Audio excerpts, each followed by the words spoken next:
Okay, so keep those pages open in Ecclesiastes chapter 7.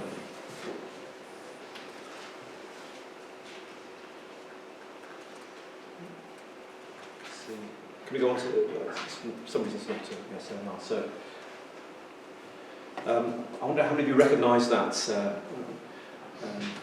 One or two I know watch Aussie Gold Hunters. If you flick through your channels occasionally on Freeview, you'll find Freeview 39. There's often this programme, Aussie Gold Hunters. I haven't spent much time watching it at all. I've caught snatches when my wife's been watching it, and I know one or two here watch it as well.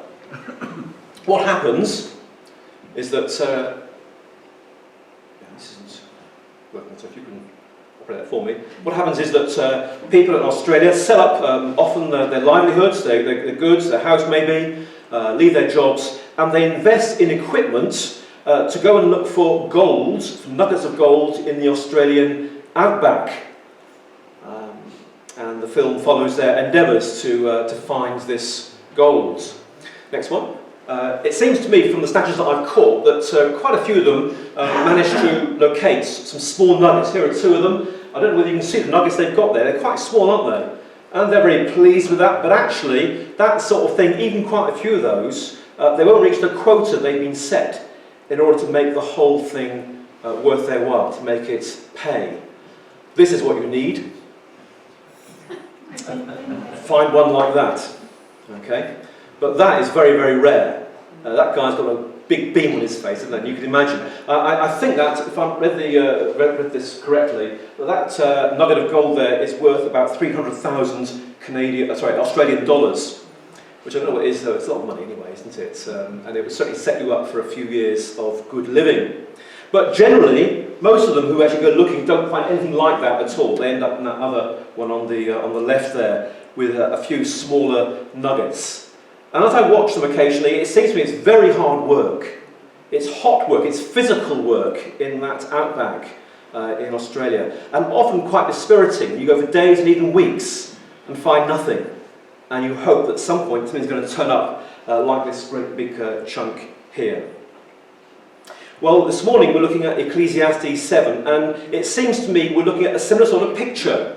We are digging in the wilderness. We're prospecting for gold in a wilderness. Perhaps we can go to the next slide. Here we are. Prospecting in the desert. That's what we're doing this morning. And wisdom is the digging tool, it seems to me here. If we can have the next animation, please.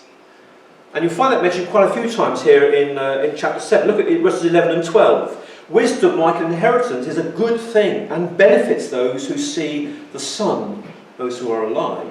Wisdom is a shelter, as money is a shelter, but the advantage of knowledge is this, that wisdom preserves the life of its possessor.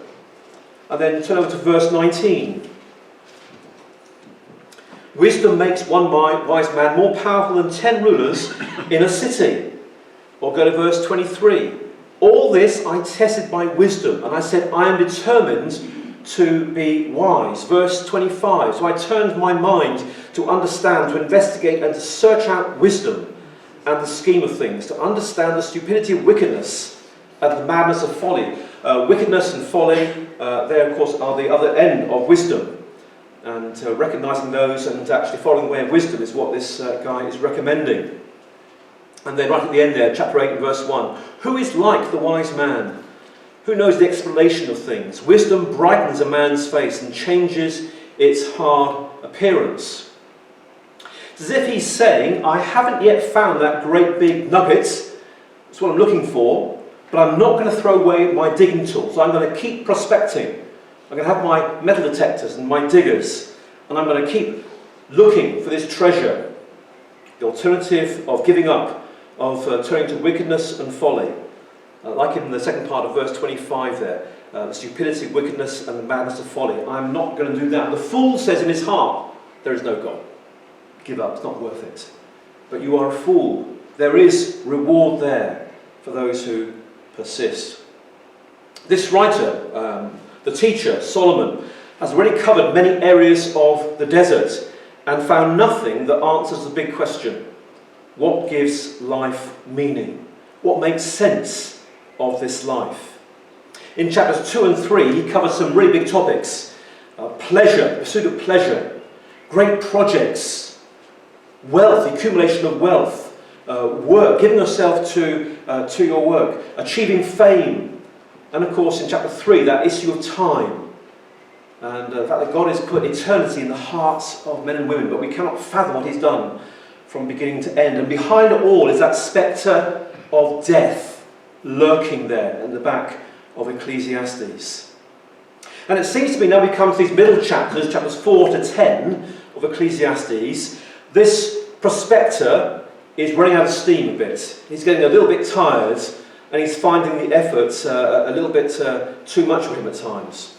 He's using his digging tools now, and what he's doing, he's coming up with some proverbs here in chapter 7, isn't he? Like little nuggets of wisdom that are worth having, though they're not the great treasure, not the great big nugget that he's really looking for. But he offers these to us as things that he has found along the way. So let's see what it is that he discovers. Let's go to the first one. Verses 1 to 6. The house of mourning. A good name is better than perfume, than fine perfume, and the day of death better than the day of birth. A good name is a reputation, isn't it? Name for the Hebrews talked about your inner nature, what you were like, the core of your being. And a good character, if you like, is better than fine perfume, he says, which is actually on the surface only. Perfume is very nice, gives off a nice aroma, but it's all on the surface, isn't it? It's all superficial. You want something deeper than that. But then he says, in the second part of that verse, the day of death is better than the day of birth. Are you scratching your heads there a little bit? Seriously? The role of these proverbs is a bit like parables, I think, Jesus tells us. They're there to make us think, to scratch our heads. Why would the day of death be better than the day of birth? He goes on. It is better to go to a house of mourning than to go to a house of feasting. For death is the destiny of every man. The living should take this to heart. The living should take this to heart. Do you remember the funeral, I'm sure you do, of Elizabeth II, only a few months ago, the end of last year? Many of us spent most of that day, didn't we, watching that funeral, that incredible ceremony. The thousands and thousands of servicemen employed in that amazing occasion. A time of serious reflection. And when you compare that sort of day and the market left on people's minds, where people reflected on this sovereign, and now, of course, when they broke that sceptre and put it on the coffin, now simply mouldering into a skeleton, it makes you think, doesn't it? What is the purpose of life? And what this man is saying here is actually reflecting on a funeral is far better for us than going out partying, which is so trivial, isn't it, by comparison. Death is something that concentrates the mind. We have looked at Psalm 90 not so long ago. Teach us to number our days aright, that we may gain a heart of wisdom. I found this comment also in one of the commentators, and I found it very profound. The modern flight from death, shown by the avoidance of serious consideration of it in popular thought, and even of all mention of it in polite conversation, as if death were a sleeping dog one could pass by on tiptoe and ignore it, it won't wake up. That has become the index of a view of life to which death has no meaning save that of an irrational, brute fact, folly and madness. An irrational, brute fact which rudely interrupts man's efforts and aspirations. Man's hopes today are bound up with the progressive postponement of death and the dream of its eventual elimination. I thought that was a very wise words. But he's saying in effect that actually if we look at death, it will concentrate our minds on what life is about. In a way that's living a good life and eating, drinking, and being merry will not do. Sorrow, in verse 3 he says, is better than laughter, because a sad face is good for the heart.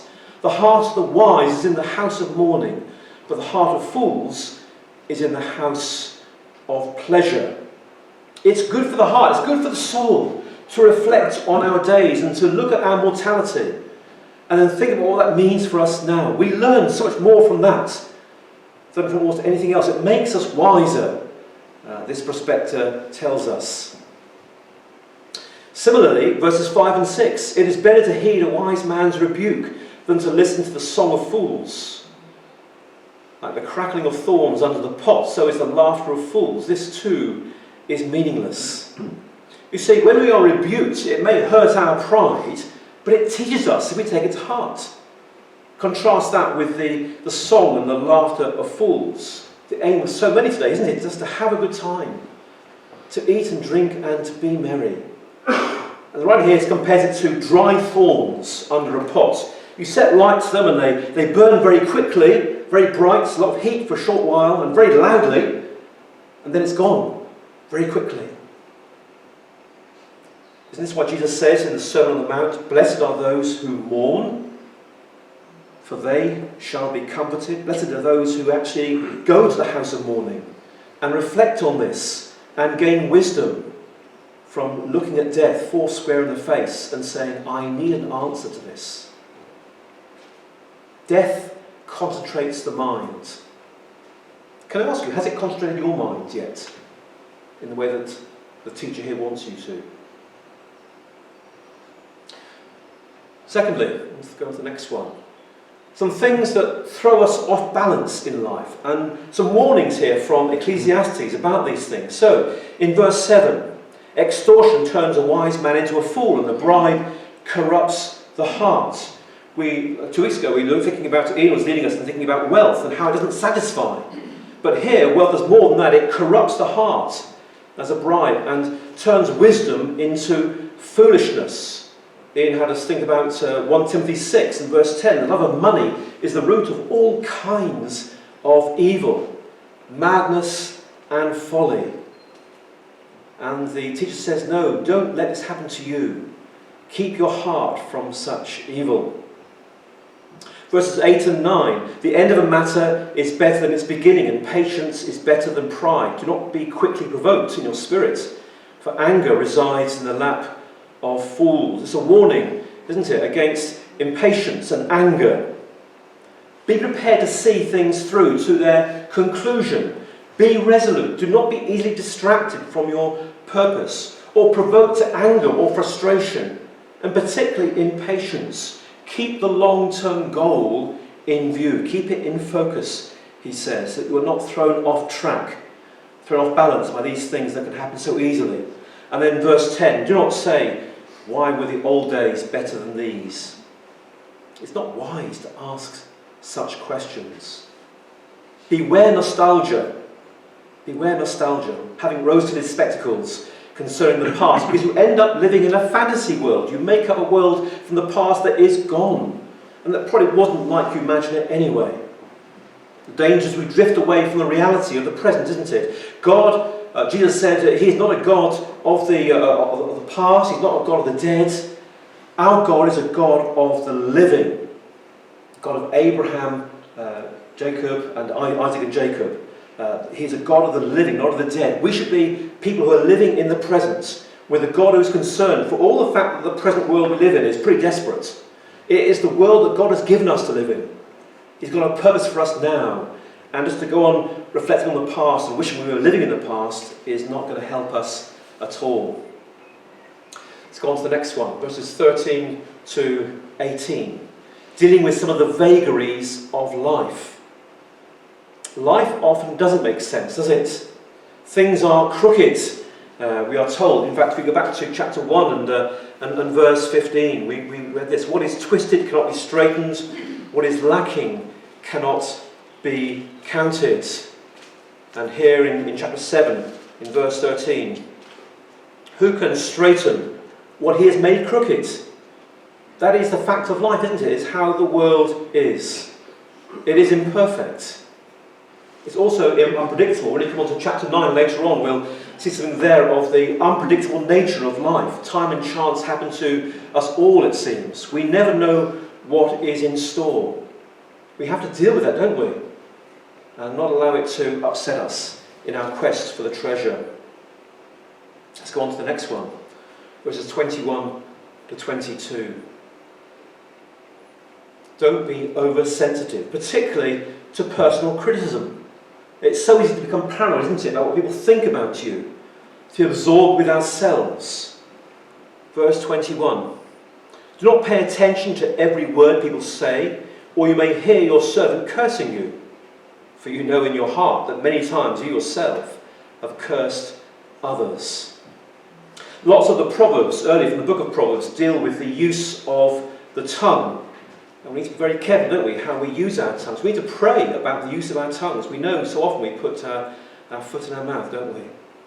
But part of that is not to take ourselves too seriously, not to be too absorbed with our own image before other people. It's actually a reflection of pride, isn't it? That we're more concerned about what they think of us than what God thinks of us. What is your life, says James? You are a mist that appears for a little while and then vanishes. Remember who you are before God. Keep that perspective. Don't take yourself too seriously. And therefore don't worry what people say about you behind your back. That isn't the measure of you. The measure of you is before God. And how seriously you take your pursuit of the reward that He has for those who are searching for Him. And lastly, let's go to this next one. The relationships between the sexes. I find more bitter than death the woman who is a snare, whose heart is a trap, and whose hands are chains. The man who pleases God will escape her, but the sinner she will ensnare. Look, says the teacher, this is what I've discovered, adding one thing to another, to discover the scheme of things. While I was still searching but not finding, I found one upright man among 1,000, but not one upright woman among them all. Solomon's undoing was his love of many foreign women. We read earlier in 1 Kings 11, do you remember, earlier in the series, about how Solomon had a harem, 700 wives and 300 concubines. I suspect verse 28, when he speaks about searching but not finding one upright woman among 1,000, I suspect he's reflecting on his own failure with romantic relationships. And maybe on his part some bitterness towards women. You often find that today, don't you? And you find men who actually are determined to take revenge on women. And a lot of misogyny we hear a lot about today perhaps comes from that. But I want us to remember here that Solomon is reporting his own experience. He is not dogmatizing for all of us. Here is a man with this enormous harem who didn't find love and didn't find a woman who he could rely on. Perhaps actually the fault lies as much or even more with him than it does with the women that he encountered. So, what can we learn from this? Can we go on to the next? What can we learn from this? And the first point. Wisdom is good. And we're told that throughout this book of Ecclesiastes as well as elsewhere in the Bible. But it does appear that it is limited in what it can achieve. If you're prospecting for gold, it may get you these small nuggets, but we haven't found the real treasure. Look at verse 23, the second half of verse 23 again. I'm determined to be wise, but this was beyond me, he says. This was beyond me. Even though Solomon was the wisest man who has ever lived, it was beyond him to be wise, to be really wise, to find the treasure, to have the secret, to know where the treasure was. Verse 24, whatever wisdom may be, it is far off and most profound. Who can discover it? If I can't, who else can? Surely it's beyond our understanding, he says. And the chapter 8 and the first part of verse 1 as well. Who is like the wise man? Who knows the explanation of things? He's looking for someone actually other than himself. Where is this person? They're like Paul in Corinthians. Where is the wise man? Where is a scholar of this age? There isn't one who can answer these fundamental questions. Solomon, like that, is saying, look, where is he? It's not me. Where is this person who can answer these questions? So that's the first thing we learn. Wisdom is good, but it is limited. Secondly, look at verse 20. There is not a righteous man on earth who does what is right and never sins. Every one of us is flawed. That isn't news to you, is it? I don't think. But we need to keep reminding ourselves of that truth, that we are flawed people. But now go to verse 29. This only have I found, he says. God made mankind upright. That men and women, have gone in search of many schemes. That word schemes, what does it mean to you? What sort of image comes to your minds? If I said that you and I, are people who are scheming, it's not a positive thing, is it, at all? It means that we plan, but we plan deviously. That's what we do, don't we? We make our plans, our secret plans in our head. We do certain things, we have an agenda. People say, oh, that person's got an agenda. That is, he is scheming, or she is scheming. They're trying to achieve something, and they've got their own way of doing it. They're not going to tell you what it is. God made us upright, but we have gone in search of many schemes. We have become a scheming, devious people.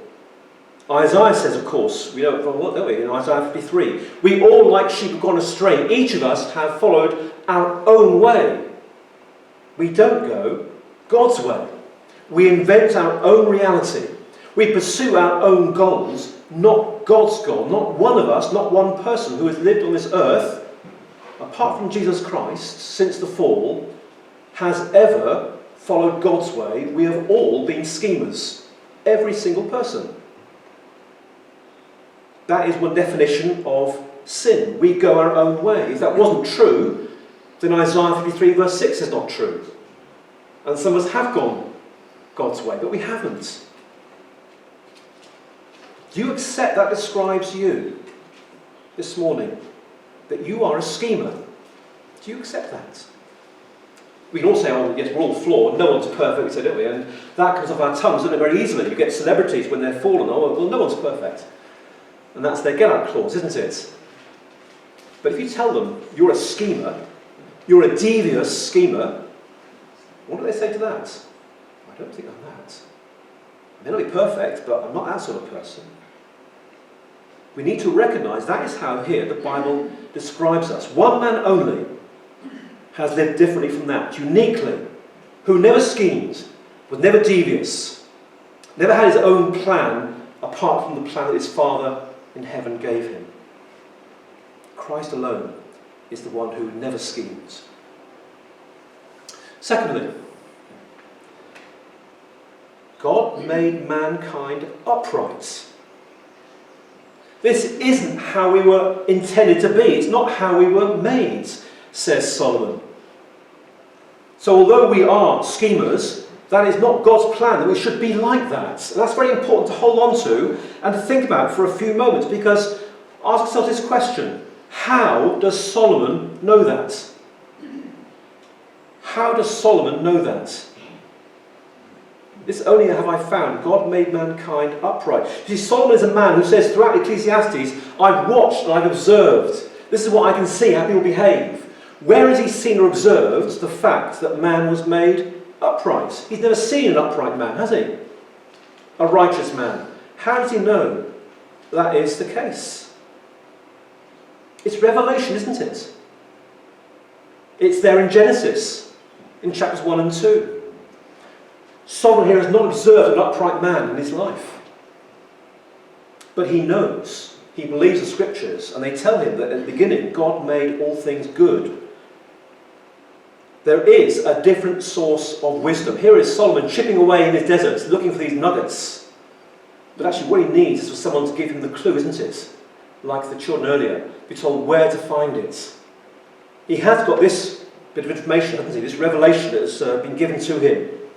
That man was made upright. God made mankind upright. But, yes, we have fallen, and now we go in search of many schemes. That you can observe everywhere.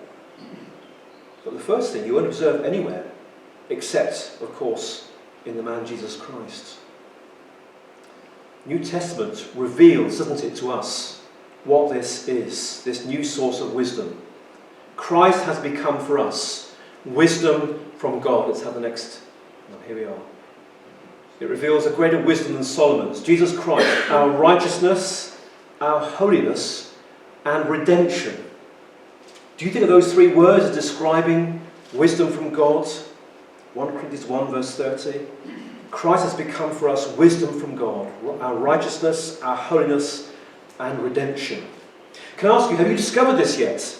Is it the greatest treasure that you could ever discover? If you found this, you will know there is nothing more precious, more valuable on this earth than the wisdom that God has to give us and where it leads, the reward that lies behind it. Have you discovered it? Or rather, not have you discovered it with your metal detector and your digger and the rest of it. Has it been revealed to you? Have you received that information? Has God revealed to you the source of all wisdom? You can go to him and know the great treasures that he has in store. What makes this life worth living? What makes this life actually understandable, comprehensible, and actually in the end does lead to that eternity that Solomon was yearning for. God has placed eternity in the hearts of men. But we can't fathom it until Jesus Christ reveals it to us, that there is an eternity that he can give us and reveal to us. The wisdom of God in Christ. Have you found it yet? And if you haven't, keep searching. But think about the teacher and his experience and what he's told us this morning. About the nuggets, yes, they're valuable. About looking death square in the face. And all the other things that we've learned. But most of all, realise that actually it's not your wisdom. In the end, you need to have wisdom revealed to you from on high.